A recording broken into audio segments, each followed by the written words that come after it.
Indigenous people have had a disconnection from that culture, right? And so one thing that guardian movements or Indigenous protected conserved areas also does is allows for opportunities for knowledge sharing, right? So when you have somebody like a guardian then that's immersed in the culture, immersed in the language, they're then able to educate others, right? And then if you have like an IPCA or something like that, then they have a space to do that, where you can have gatherings and other things like that.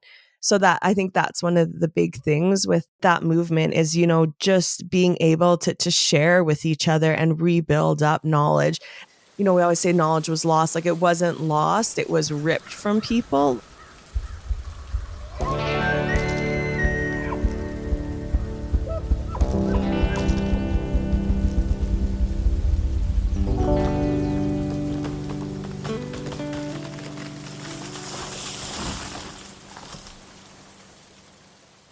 Hey folks, what's happening?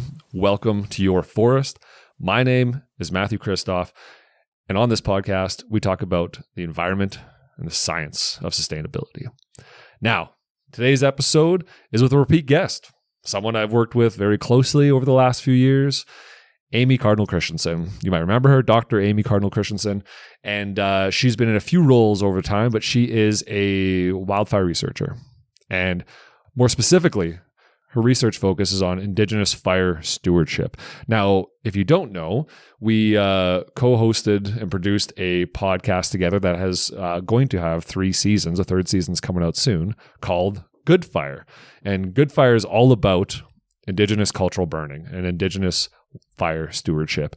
And those are deep dives into cultural issues around the suppression of wildfire and the cultural need to get good fire back on the ground and all kinds of really deep and powerful conversations. And I wanted to bring Amy on to talk about good fire, but also to talk about her new role with the Indigenous Leadership Initiative. The Indigenous Leadership Initiative is a not-for-profit group that is dedicated to strengthening Indigenous nationhood as a path to fulfilling the responsibility to care for lands and waters. They have all kinds of programs like their Indigenous guardianship program, Indigenous protected and conserved areas, and all kinds of other stuff. There, Indigenous governance, tribal stewardship, and fire stewardship, where Amy comes in. So Amy came on to tell us all about the Indigenous Leadership Initiative, what they're about, what they do, and to talk about her new role in this position. And Amy's the best. I always learn something from her because she's just such a well of information and knowledge. So sponsors for this episode, West Fraser is the #1 sponsor for 2025. Could not do this without West Fraser. Thank you for your support. Very grateful. Also, GreenLink Forestry has been with me since the beginning. Again, could not do this without GreenLink. Thank you, GreenLink, for all of your support over the years. Now, let's dive in to a conversation about the importance of the Indigenous Leadership Initiative, what they're up to, and how we can support them. Here we go.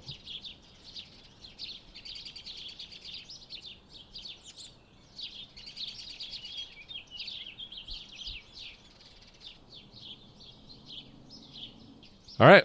Well, we're back. I don't know when the last time I had you on, Amy. It was years ago.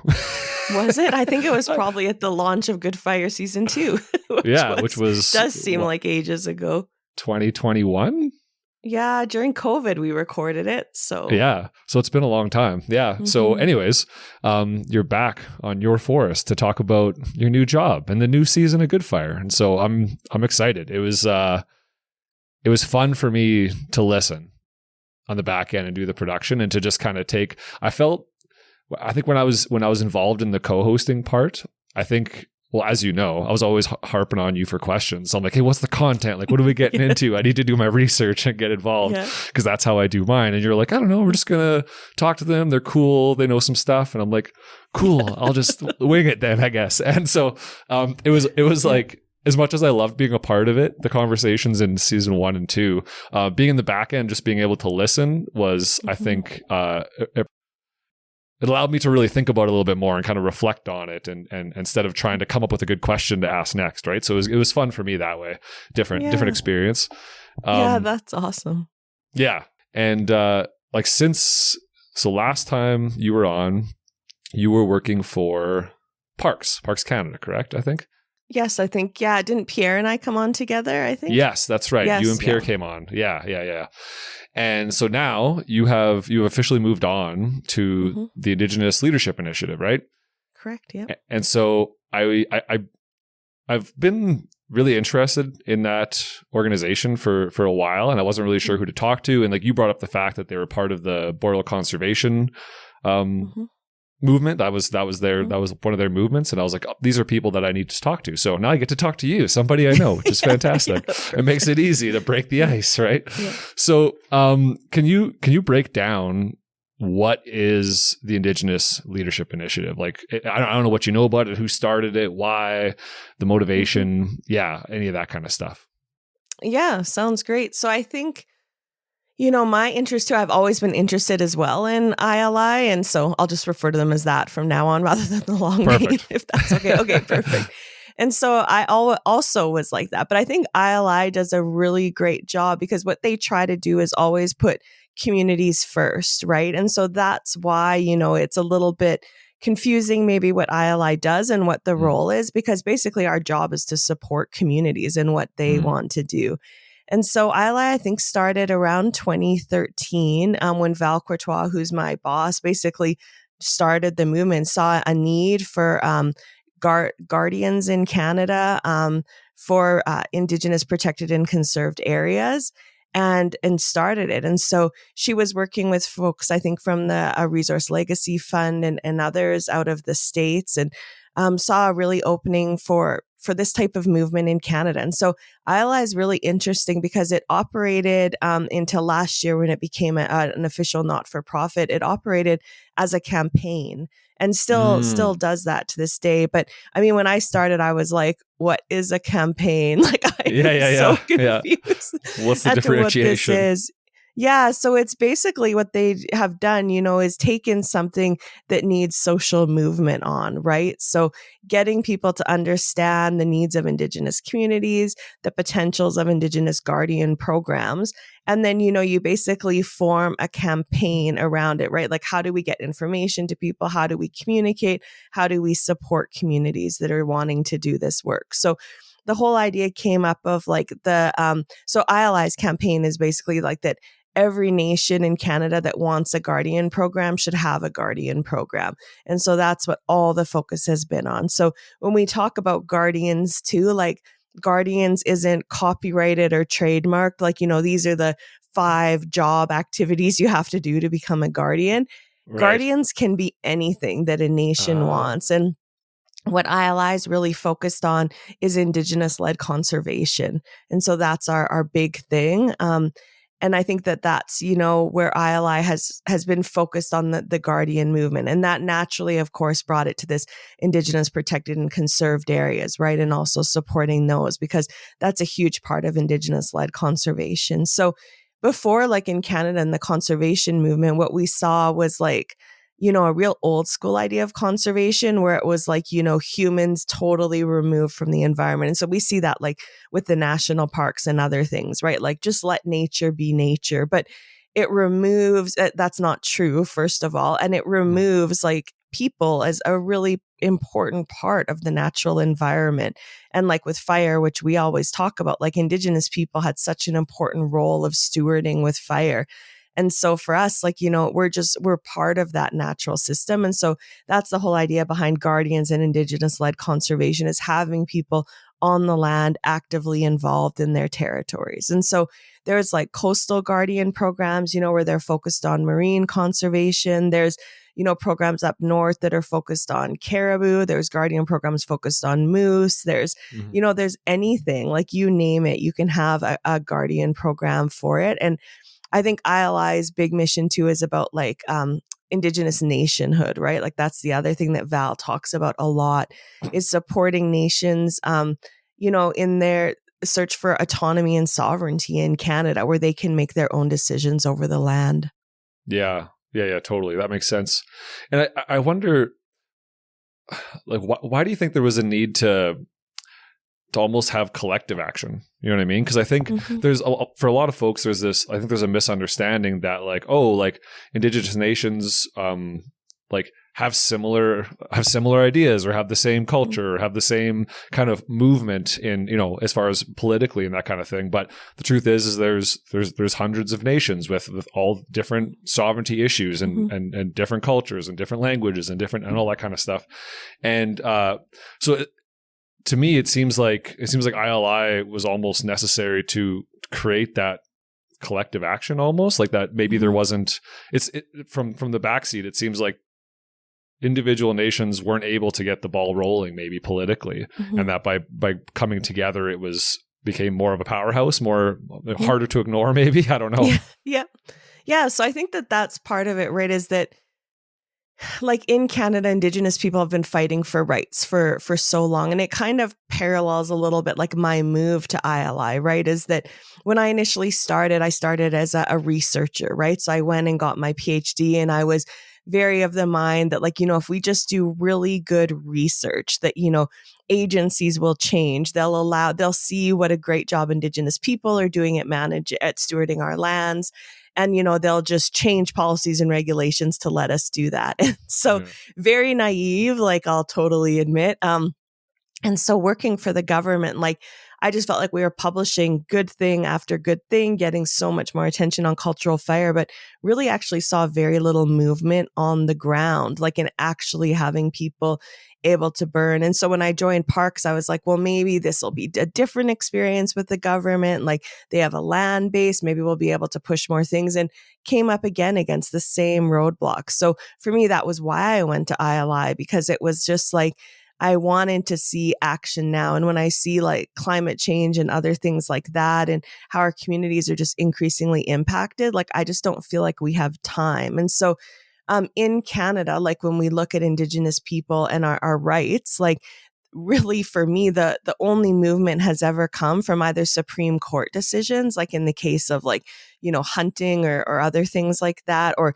when the Canadian Constitution was redone in 1982 that gave Indigenous people Section 35 rights.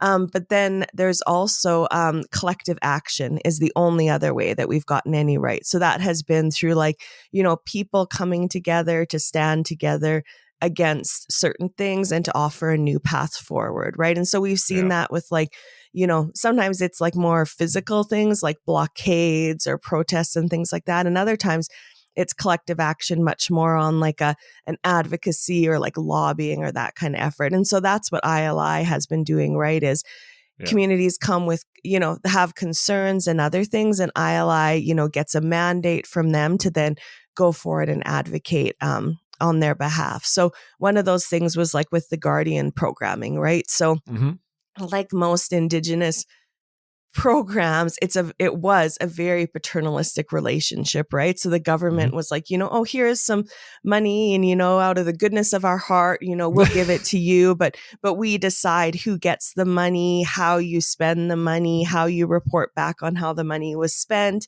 And then, and then they'll use all that for, like, basically pat themselves on the back, like, look how good we're doing with Indigenous peoples in Canada. And so what Val and her team came in with was like, we need First Nation people to be making these decisions about this. And so what they really worked with Environment Canada and Climate Change, whatever it's called now, ECCC, they change names so often, and advocating there that, like, we needed a First Nation guardian network in Canada. And so that's in the end what they ended up getting. And so the money for guardians now for that, actually, ECCC doesn't administer it. It just goes to the First Nations National Guardian Network, FNNGN. And then it's a First Nation organization that then decides, people come and say, what their programs are, and an Indigenous group then decides, what happens and how things are reported back on. So it's a really unique way. And the first one, I think, internationally, where it's Indigenous people that are having, sovereignty and decision-making over, where Guardian money goes. Yeah. That makes sense. Yeah, I can't imagine, like, I think Val would be a good one to answer that question, but I can't imagine how difficult it must have been to create that organization that has that kind of power, that can lobby, that can, bring together all of these nations and try to force some collective action of some sort. But it's impressive. So one thing about the ILI is it is a small but mighty team. Like when you look at ILI on their website, you would think that there's like 100 employees or something like that. Like literally, I think that there's 7 of us that are staff. Oh, okay. Or maybe 6. And there is a contractor team that helps, people who prefer to be contractors rather than staff. But again, there's maybe like 10 or some of them, like, whenever but then there's like a really large advisory group and board and other things, so when we actually come together, there is more people, but it's still relatively small for a national organization that does such important work. But when I started or was going to start, I remember I said to Val, like, I'm just so sick of like, because in government, you always have to like watch your language. And sometimes like it's just things are wrong and you need to be able to say that this is wrong. And so what Val said to me was like, she's like, we always come in like a nice, respectful way to any meeting. But she said, we'll flip tables if we have to. And I was like, this is the perfect organization for me because, there comes a point where it's just like when things are hurting people, we need to be able to say that. And do something about it. Yeah. No, I can't even imagine because like the red tape and the political niceties and all that crap, and you're like, no, at the end of the day, this is a problem that needs to be fixed, and like it's you can't beat around the bush. Yeah, so much money, especially like with Trudeau and the Liberals, right? Like they've put massive investments. Like I think they started back around 2013 when ILI was formed, like there was very few guardian programs across Canada. I can't remember the exact number, but it was like 10 or 13 or something. And now there's over 200 because of the work that everybody's been doing together. And so that has been wonderful to see that movement. But like when I look at fire, we haven't had the same type of movement, right? Like almost all the money for fire for Indigenous communities is still going to non-Indigenous researchers, non-Indigenous entities or organizations. And so the government then says, like, look at all this money we've invested, but, none of it's really actually going to benefit communities that need it right now. And so that's been the beauty of what Val and the team have done with the First Nations National Guardian Network that now sits outside of ILI. It's its own group. Okay. But they've done a fantastic job, of working and supporting communities. Yeah. No, it's, I can't imagine how difficult it must have been to create this and develop this and to keep it going and to keep it's just so much goes into it. I would be so overwhelmed to even think about the scope of it, but like obviously, Val had a vision, made it work, right? Like it's pretty impressive. Yeah. Yeah. Well, and what she says too is like that ILI runs the best campaigns in Canada that nobody's heard of. So like the Land Needs Guardians movement, like that is all from ILI. So it has its own standalone website and merchandise and other things. ILI is behind that. And we have an amazing communications team with ILI that I've been privileged to work with over the last year. And they know that that's, it's the social media and other things where you really can, tell our stories. And then the general Canadian public can understand too what's happening. And then the boreal conservation movement as well. Like that is also has been ran by ILI. And so it's another one where they've got like a massive social media following. But if you asked anybody following it, like, do you know what ILI is? They probably wouldn't even know the two are related. But that means you're doing good work, right? When you have these successful things moving forward. Yeah, absolutely. I think I had boreal conservation on my list of organizations to reach out to have a conversation with way before I knew ILI existed. Yeah. So I can feel that. Yeah. Yeah. The only thing I'll say is confusing as a team member now is that because every one of those has like a different email. And so, but it's all like the same people. So lots of times, like when I put in Val or somebody else's email, there's like 5 options that come up. Yeah. And I'm like, I don't know which one to pick. Yeah. They all seem to get to her though. Yeah. Oh, it's it's incredible. It's really impressive what you guys have been able to create, right? And it's probably exciting for you to be a part of a team that's just like supporting your goals and your vision is like in the way you want to be, right? Not being held up by bureaucracy and baloney. So that's cool. Well, and Val, when I started too, she just told me this is choose your own adventure.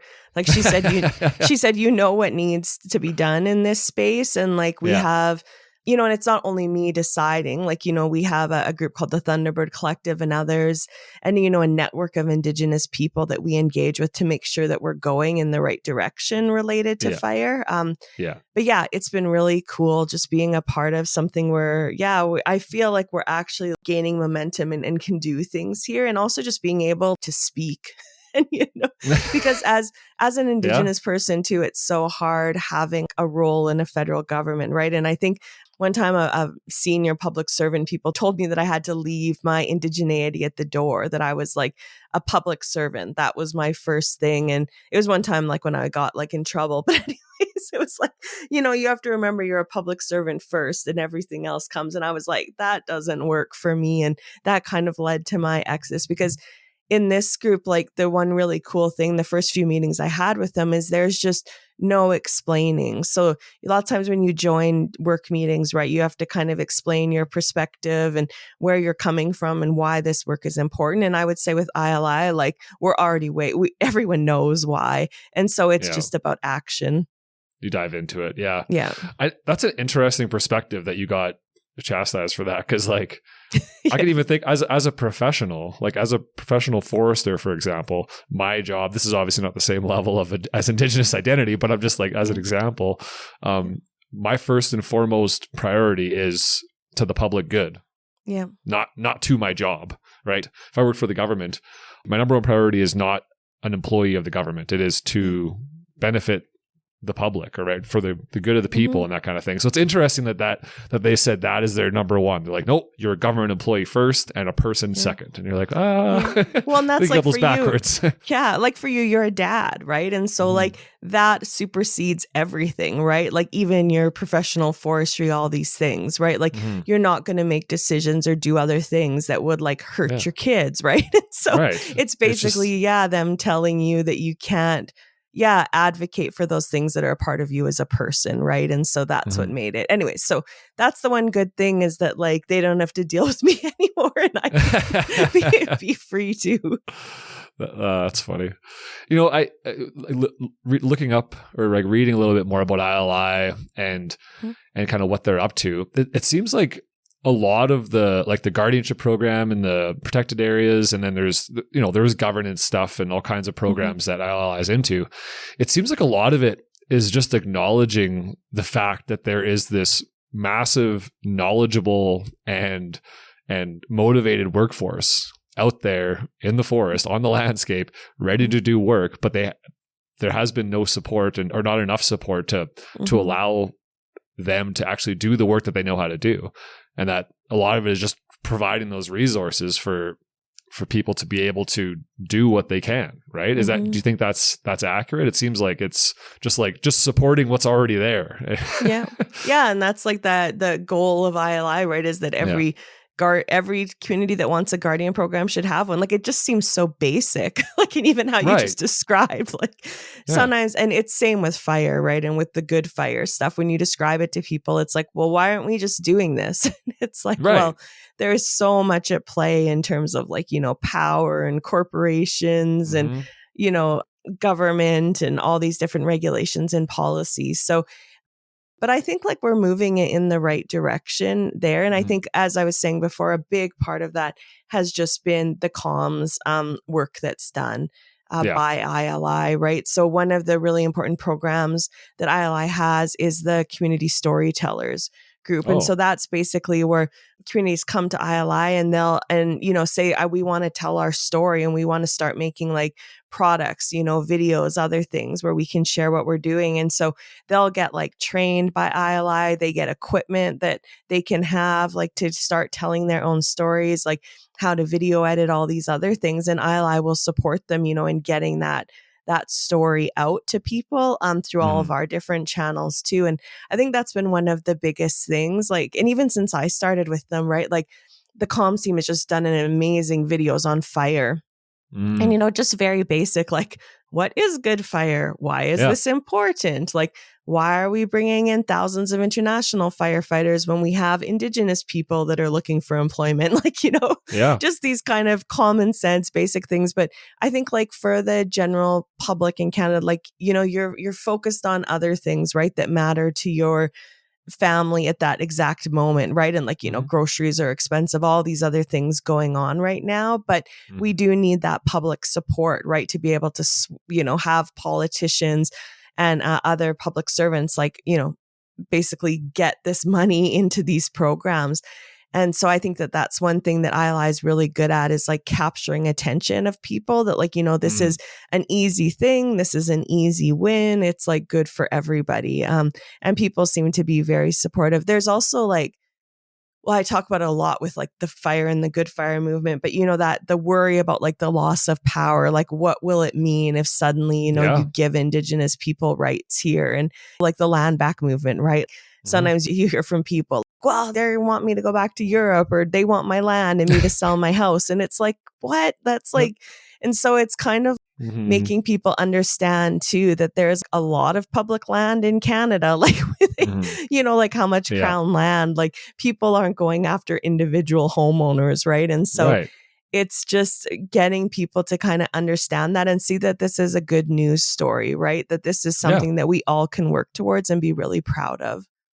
I can see that. I can see that there's like, it seems like there's a lot of support, public support, local support for like Indigenous movements, but there was like a massive misunderstanding as to exactly what we're trying to change, right? And like there's like even for myself, like 5-6 years ago, if you were to say, hey, we want decolonization, I'm like, wait, what's do I gotta leave? Like, what's going on? Yeah. And it's like that like misunderstanding of the terminology and misunderstanding of like what people are going for. And I think like all the campaigns that I've seen ILI put out, it's very simple, plain, understandable terms. You're like, no, we just want to be able to practice our culture and live. And for the benefit of all Canadians, right? For everybody. Like, it's to have guardians on the ground is good for everyone. Like it's good for us, but it's also good for you, right? Like we're protecting water and protecting other important, landscapes and animals and things that people do care about. And I think the whole idea of action, I think that that's where ILI is really is instead of just saying, here's everything that's wrong with the world, they're giving really practical, easy things that people can do or can support. So, whether it's like joining a campaign, sharing an email, sharing social media posts, like, talking to your local politicians, other things like that, like, it's just, it gives people something then that they can advocate and share, rather than just like, climate change and like, we're all gonna, burn up this and that. Yeah. ILI is also big in carbon and things like that, right? Like how we can have like basically a better economy for Indigenous people, where we're not hurting the environment as well. Yeah. Yeah. So I want to move deeper into the Indigenous Guardian movement and then into the Indigenous, protected and conserved areas. That's what it's called, right? Because I think I just want to clarify what that is and how that's different from, say, like what is the difference between an Indigenous Guardian and, whatever, somebody else that might be out there in a Western context stewarding the land, right? And then how does an Indigenous protected and conserved area differ from, like you said, like a park, right? So I think I want to provide more boundaries and explanation around that so people have a better idea, because I think, the one thing that I have seen on the Guardians is there's a lot of explanation of the pride and the economic opportunity that these programs are providing, and they're bringing a lot of opportunity back into communities. But I don't see a lot about exactly what's going on, right? So like exactly what are these programs doing? So, pick an example and run with it. I just want to paint that picture for people. Sure. Yep. So, I mean, it's all in the end, and the main difference is culture, right? And so it's like what we talk about with good fire, with cultural fire. Like if you don't have culture, you can't have cultural fire. And so that's the whole idea of like the Indigenous Guardian movement, right? Is that it's about sustaining cultures and supporting nationhood of communities, basically abilities of communities to be on their land and live in abundance, right? So to have like what they need to have a healthy landscape. And so I think that that's one of the biggest things, right, is that for the Guardian programs is that they're really focused on community needs and what they want, and not so much on like economic interests and other things. Although some Guardian programs do do that. But like I said before, like there's no, trademarked guardian thing. You can do, what your community needs as a guardian. And so I would also say like another big thing with the guardians is it's about what nations want to see on their landscape. And so it's about reclaiming like the sovereignty over their territories too. But also like, so a big thing is like monitoring. So that's like what a lot of Indigenous groups do. And so one is like, they do moose monitoring, right? Like where they go and they see like how healthy are the moose in their territory? Like, is there enough for hunting? Do they need to say to people like no hunting in our territory this year? Like what's happening in that area? That there's also like the coastal movements, right? Where people are going and some guardian movements like that even involve like enforcement, right? If that's what their nation has determined priority, right? Where they're going around and making sure that things that are happening in their territory are like what the nation wants to see. So like one example like that I'll talk about that I'm pretty involved in now is like this whole idea of fire guardians, right? So it's basically the same idea, right? Where it's guardianship around something that the nation wants to see. And so we're working really closely with Elvin First Rider with the Blood Tribe and his team there. And they're basically developing a guardian program that's centered around fire. So how to bring back fire to the land so that they can see more of the cultural species, that have been lost to invasives and, different practices in their territory. Gotcha. Yeah. So I think that's like the big thing. And IPCAs too. So the whole idea of the IPCAs is that it's not like a park, right? Where you're excluding people from that territory. Like, the idea is that it's a protected and conserved area for Indigenous cultural activities. So for whatever those nations want to see happen in that area. So lots of it's about, like preservation of watersheds and, other things, making sure the land's healthy, that invasive species aren't taking over. But then a lot of it too is just, do they have a good, safe place where they can go fishing and hunting? And like, that's a big part of that movement as well with the IPCAs. And so right now there's IPCAs, like there's a few that are established, but right now there's a lot more in the works, right? Where people are really pushing. And I know of like, even just offhand, I can think of 5 different ones of just friends that I have where, they're trying to establish their own IPCAs. And so it's an interesting process because it's complex, I would say. And, there has to be agreement between lots of different people. But what we're seeing I think anyways, we can maybe talk about it later, but like what just happened up in the Northwest Territories, right? Where 22 Indigenous nations have signed on to that huge, like we call it the PFP, but it's basically like a funding for permanent structure, which is going to like basically explode the guardian movement up there. Where communities, I think it's like over $300 million that goes directly to communities to support this type of work. And yeah, it was a huge process, like trying to get, the Northwest Territory government, the federal government, plus 22 individual nation governments to agree, on what to pursue there. But that's just been a huge, I don't know, it's so exciting. That's, I think, a first of its kind internationally. And it's awesome because it also includes their philanthropic funding as well to match some of the government spending. So anyways, a really cool movement there. And that's, again, all about culture and like preserving the culture of the Indigenous nations up there and giving them a place for decision making in their territory. Yeah. Like I think one really powerful thing, and I'm totally forgetting who said it in the 3rd season of Good Fire as I'm listening to it, but they said like Indigenous people just want a place to exist.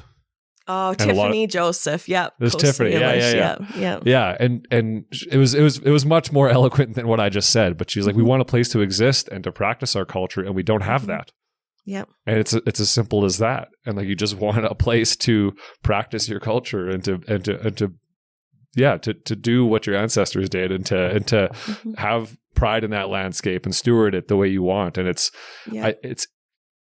interesting when you make it that simple. Like, we just want a place to be Indigenous. Can we do that? Lots of people like would hear that, right? And be like, well, there's lots of different places, right? Like you can go on Crown land, you can go on grazing leases, you can go in all these areas. But it's like, well, no, it's not the same, because lots of times you can get in trouble for certain activities that, you do in those areas. Like if you wanted to harvest trees, for example, to make like teepee poles or other things, like you constantly are having to get in this state of asking permission for everything.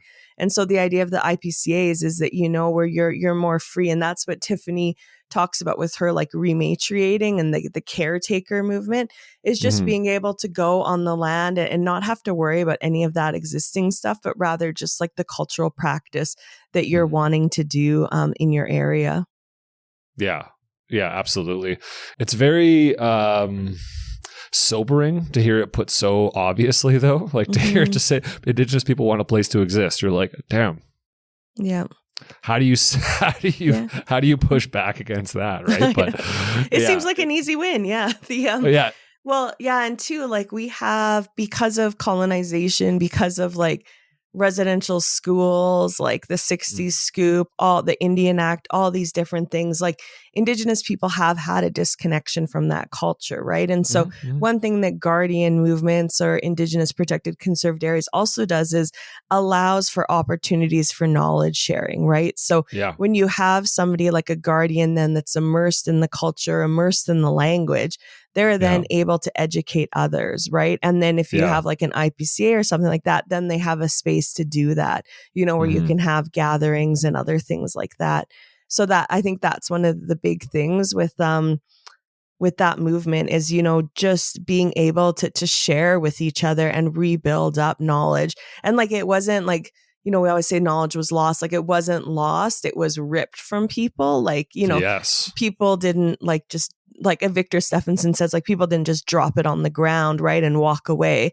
It was literally they were trying to practice their culture and basically told that they couldn't, or they were going to jail and other things. And so, through that, of course, there's loss of knowledge, but we shouldn't be like penalized for that, or like, well, you've lost all your knowledge, so so you shouldn't be able to do that anyways. And it's like, well, no, like because of what happened, there's a whole social justice issue here, right? That then we should be supported in like bringing this back. And then again, it's like it benefits all Canadians, all people, right? Like there's so many studies showing about like how Indigenous people and like our practices increase biodiversity. They provide nature-based climate solutions. Like, I don't know how many more studies we need on that stuff before people finally start like saying, maybe it might be a good idea to let Indigenous people manage this land. But you know what I think is the insane thing is that I think in order to get most of Western society to pay attention to, the importance of biodiversity or the importance of ecosystem services, the importance of a healthy landscape, you need to put it in dollar value. Yeah. Right. Yep. Like you need to be like, hey, so I actually saw a really interesting stat when I was reading this book about the whole tree planting movement. And it was talking about how half of the world's $44 trillion GDP is directly tied to biodiversity. Oh, interesting. And you're like, when you start to break down that number a little bit more, you can, because I feel like if you can make the business case for this type of stuff, all of a sudden the doors start to open up, right? And it sucks that you have to do that, but I feel like that's the thing. And so when you start to break down those numbers, and then you hear, like there's that stat about 80% of biodiversity is on Indigenous land, right?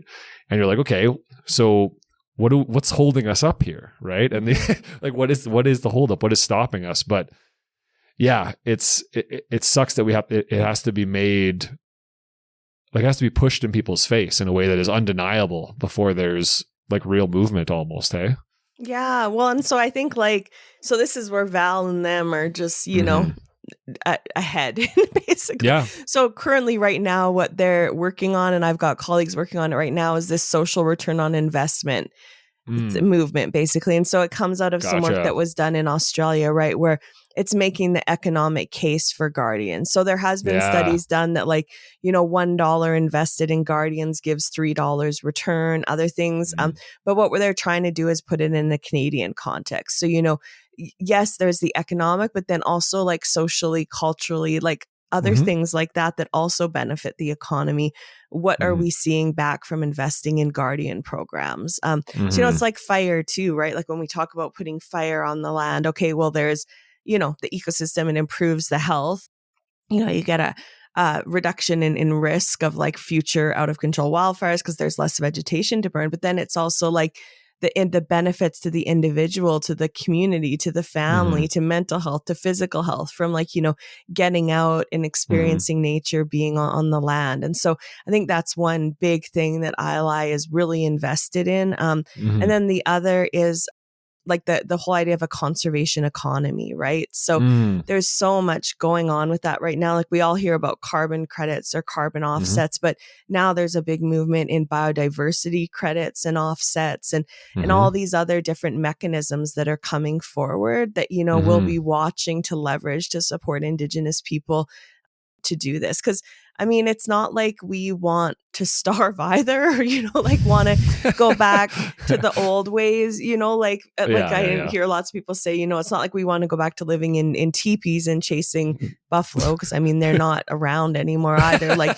we want them back, right? But they're like Indigenous, like our knowledge and our cultures and stuff have always been adaptive and changing, right? So like if you find a better way or something that's more comfortable, like of course our communities are going to take that into, but we still like, you don't lose like your principles, right? Like you're guiding things about like respect for the land, like that we're all connected, right? Like those are still very important things. So how can we like have kind of the comforts and the economy that we want while also conserving the land that we live on?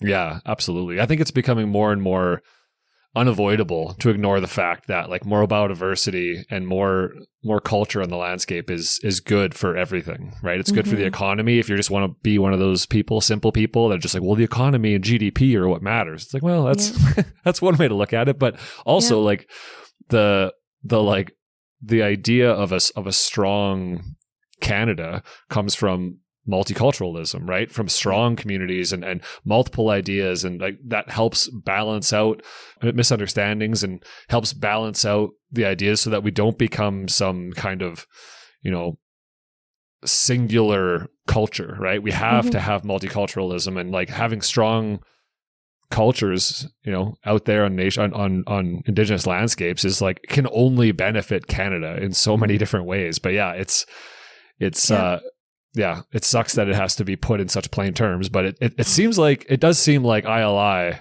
is doing some pretty amazing stuff. Like it's having some pretty amazing movement. And I wonder. Yeah, well, I'm just going to say quickly, while we're on that topic, is like Val and many of the ILI team are all like registered professional foresters. Like they know forestry and other things like that.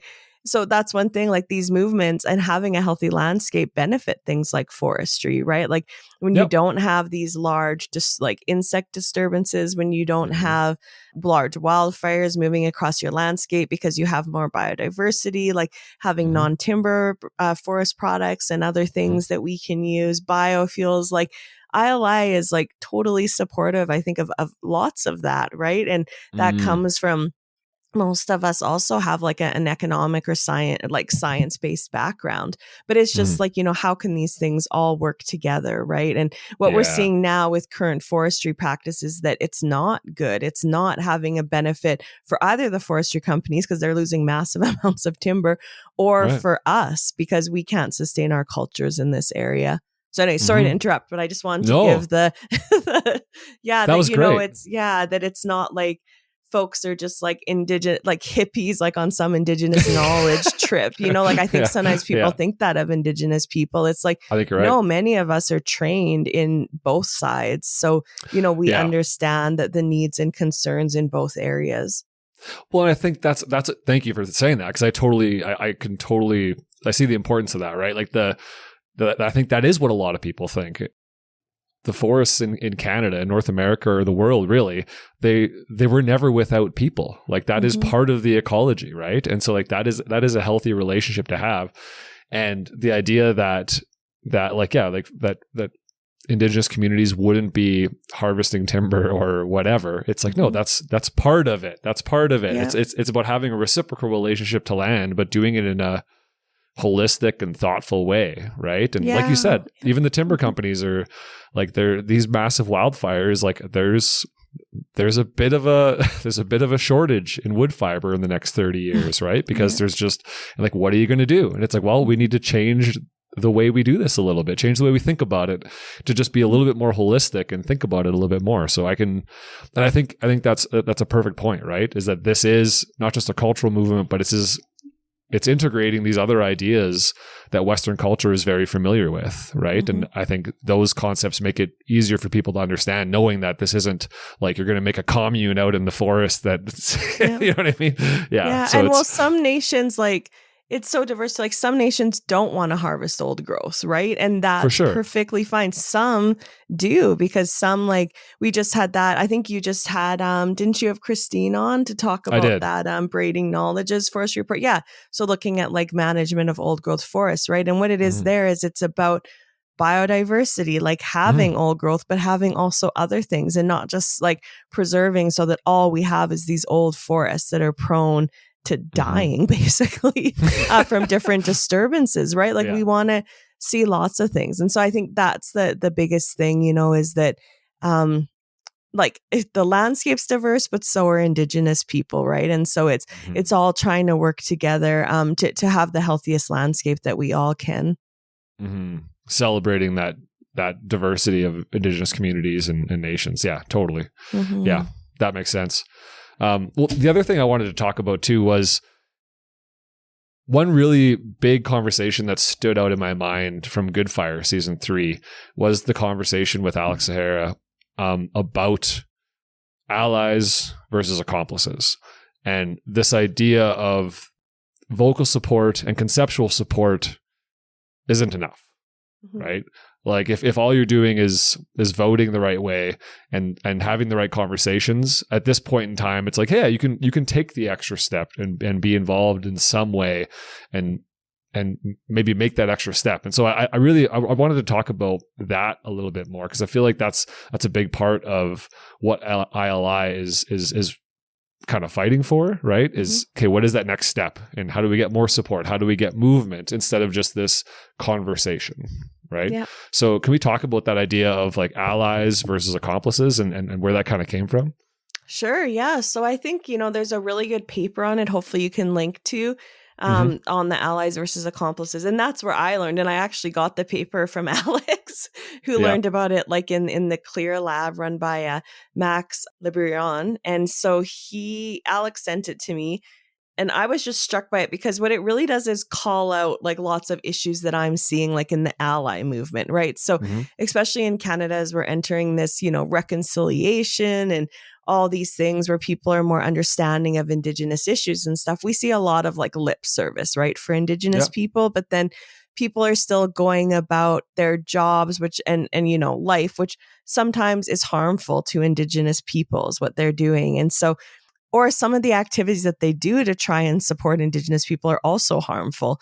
So, you know, they're in the description of that paper, there's like, I think 10 different types of allies that they go through. So like, you know, the white savior ally, like, you know, the one that's like, you know, well, I will help you, is like the, you know, and come to your community and save everybody.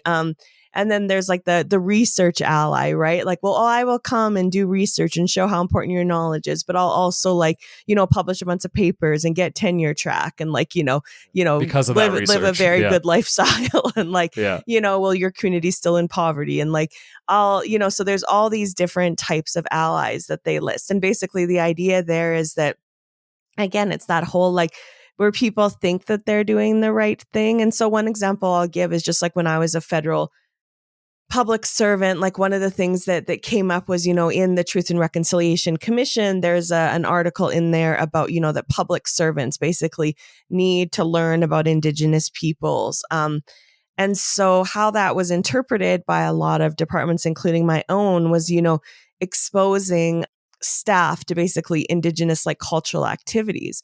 So like one thing that they wanted to do at mine was like this moccasin making thing. And it was very expensive. And I was like, well, why don't, instead of like teaching all these non-Indigenous people how to make moccasins, like, why don't instead we offer that spot to Indigenous youth who've never been able to like learn that? Because I think even in my family, like lots of people, like my family were moccasin makers, and lots of my like immediate family doesn't even know how to do that. So, you know, I was just thinking of that, like, let's give the opportunity to people who that knowledge was taken from.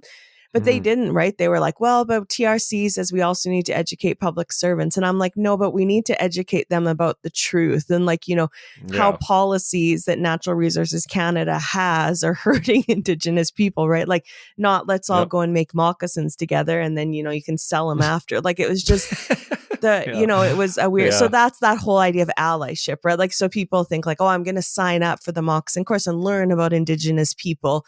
But, you know, so then they benefit, but really there's no benefit to actual Indigenous people themselves. Yeah. And so that whole idea of accomplices is, I don't know how else to describe it, but like, you know, instead of like us being at a protest and you just cheering on the side, like that you're there behind us, you know, like walking down the street too, or like, you know, if we're gonna like, I don't want to say burn something down because people will take that too literally, but like, you know what I mean? That like you're there with us doing that, right? Like you're not just saying like, good job, or like, and so that kind of thing of like, we're, you know, protesting against a government policy, you know, having people there, like somebody say, you know, well, I'm an expert in this, and here's how I can support you in actually overturning this government policy. Right. So it's also where people are like risking. And I think that that's what Alex talks about too, like as a queer man as well, you know, it's not always the easiest for him to take on like, you know, he's already has enough battles in personal life and other things, you know, about acceptance. And then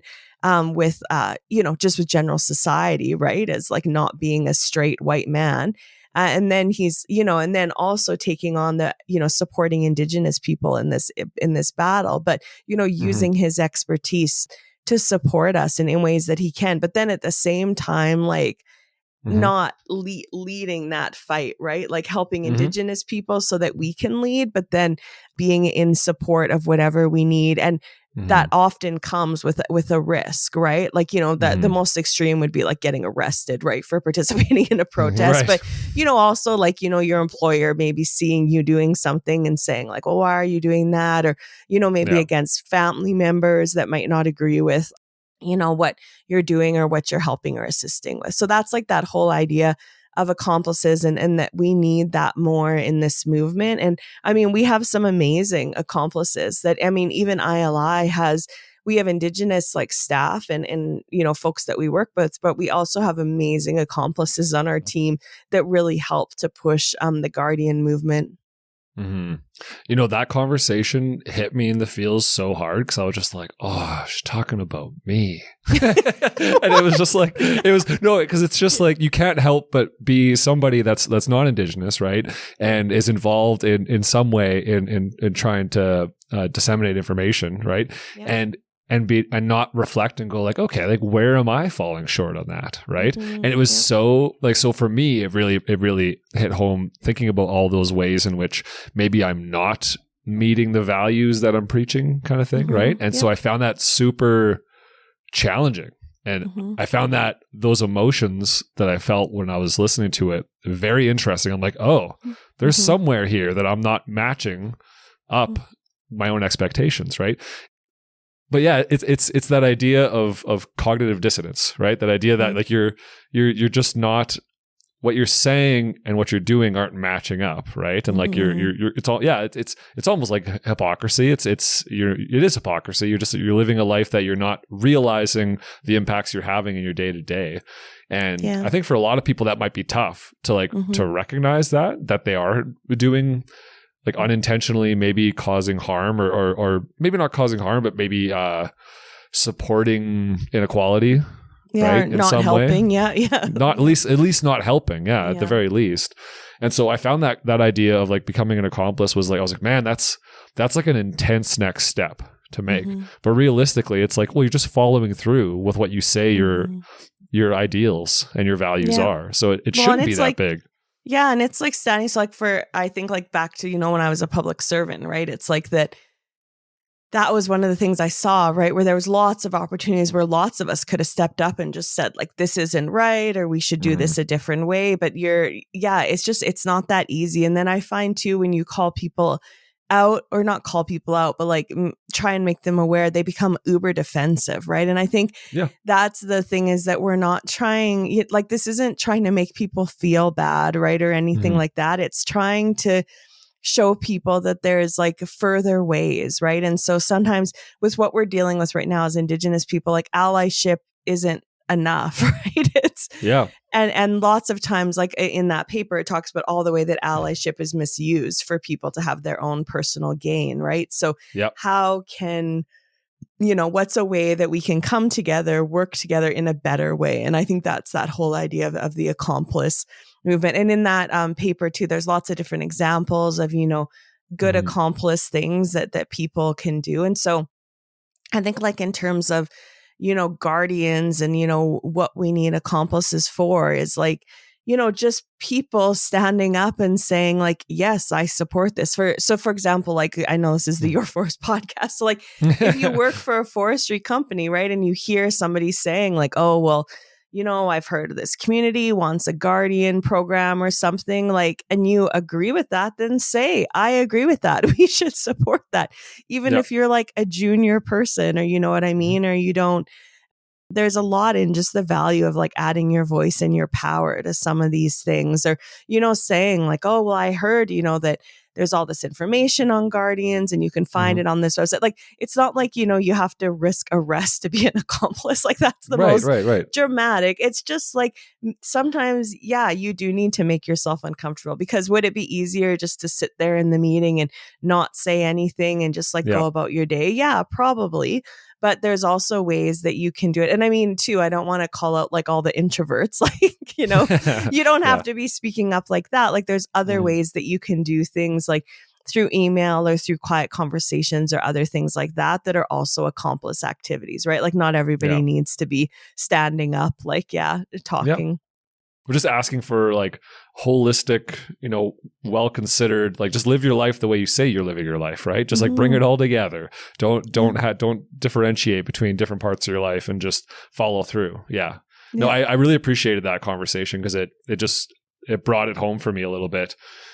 As someone in those shoes, right? So it's like, where can I be looking for opportunities to further that equality or further Indigenous empowerment and that kind of thing? And it was so good. And that was part of why, like, so season 3 of Good Fire is the matriarch season, right? So it's women's voices. I really want to feature that, but I just get so many questions constantly from people. Like I was telling you, when I do presentations or anything, one of the first things is like, well, how do I support this? Or, what do I do as a non-Indigenous person? And so that was why I know we did like a little episode, I think in season 2, kind of addressing that. But I also wanted to bring in Alex and some other people to say like, this is how I, as a non-Indigenous person, deal with this. Because I think like for that Good Fire, we have a lot of Indigenous listeners, but we also have a lot of non-Indigenous people that listen that are trying to educate themselves. So I'm hoping that, they get the same out of that episode.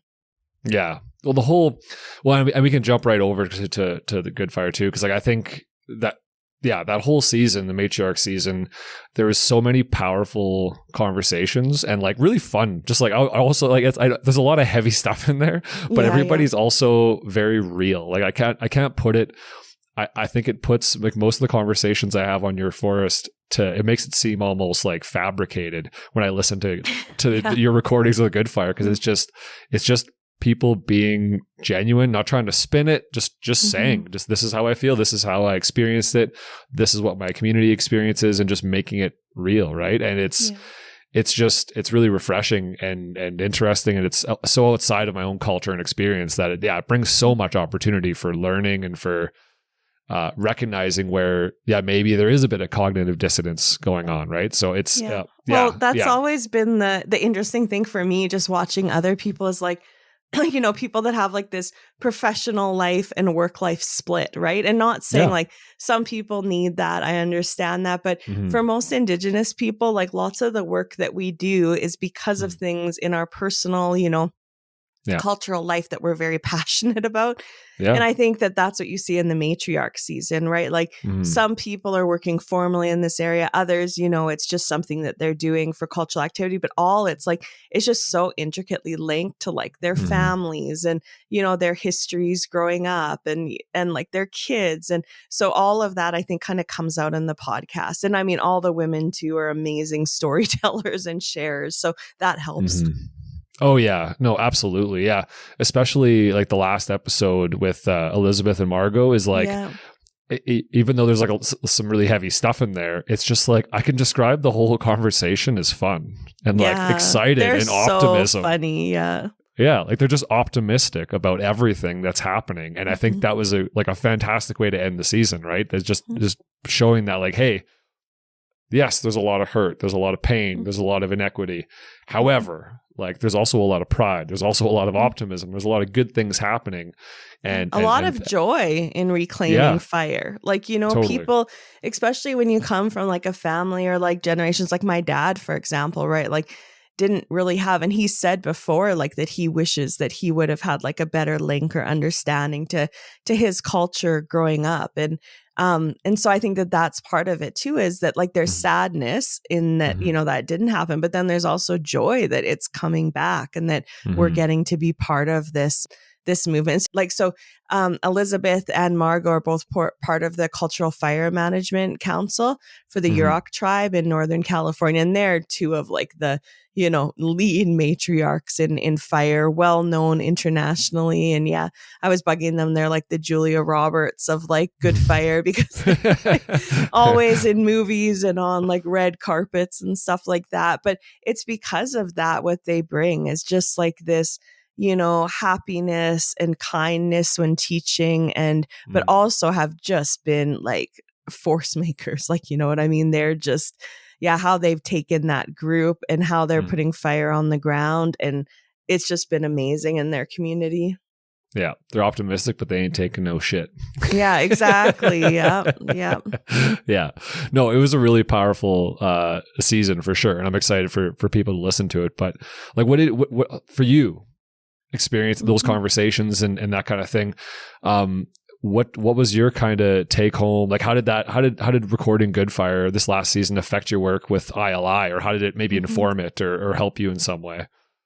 Yeah. So I think for me, and especially like in Canada, a lot of the Guardian movement and the fire movement, even for Indigenous peoples, is very male dominated, right? And part of that is just because of that's how it's been in Canada, that both of those, forestry, conservation, other things are fairly patriarchal like groups. And so, in Australia, they've done a really good job with some of their emerging ranger programs of having like women only groups or, a high proportion of women. And there are like female or women guardians too. But I think that that's the one thing that it really brought out for me was just to remember like how important Indigenous women are to like our nations and like the knowledge that they share and like the kindness and the legacies that they have, right? And how important that is to continue to include and value that in the work that we're doing in terms of fire. And yeah, it was hard it was like I can't even pick out a favorite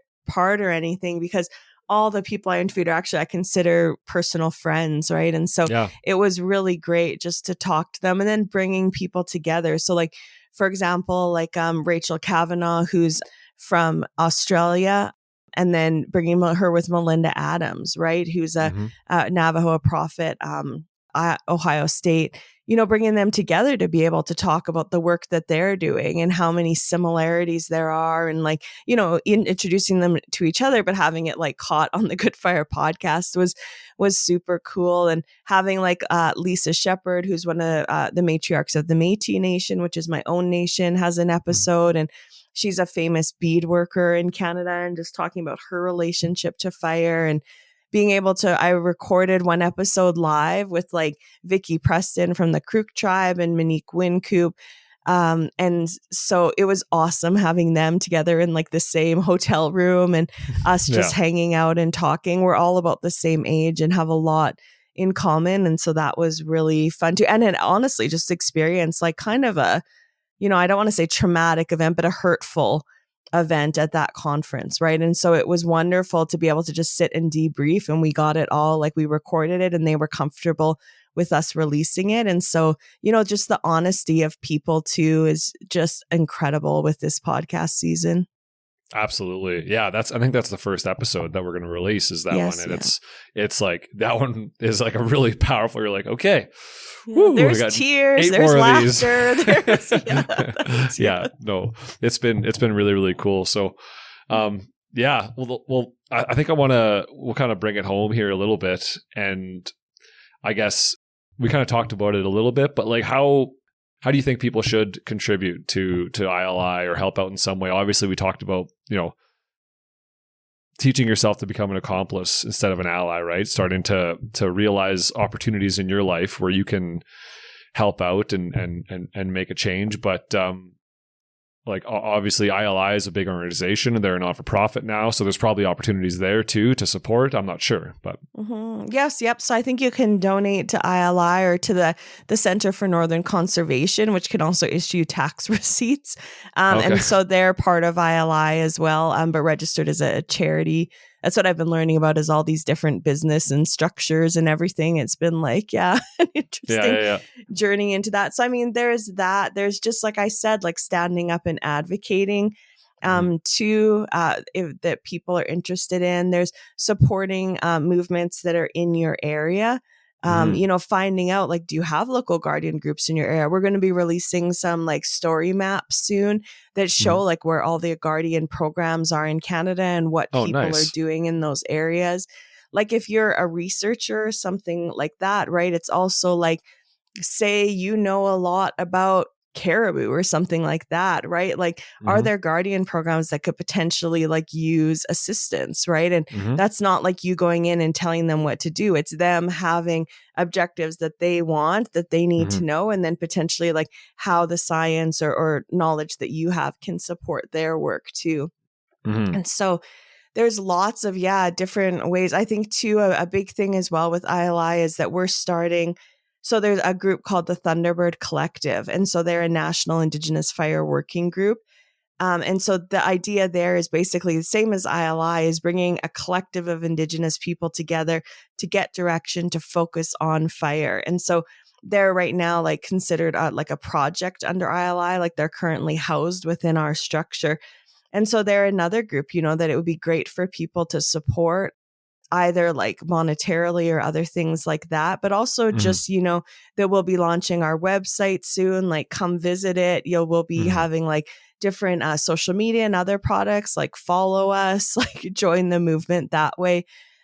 So lots of different things going on right now that people can get involved. Yeah. Yeah.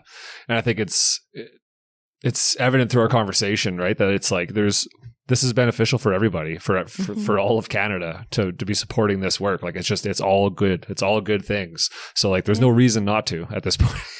And truthfully, like too, like we're, there's the political whim, right? Like, you get in new governments that change things and change policy. But I think that, with ILI, with Guardians, with IPCAs, like no matter what the government is or like that, it's beneficial for everyone, like you were saying. Yeah.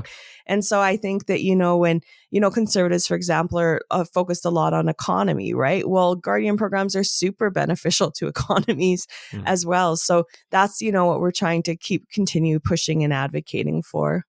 Yeah. Yeah. You got to push all the angles, make sure everyone's aware of like, hey, this is all good things. And it's non-political, right? It's just like, let's, we all need healthy landscapes in Canada to survive. We need healthy forests. We need good water sources. We need, good drinking water, and Guardians can support all of that. Yeah.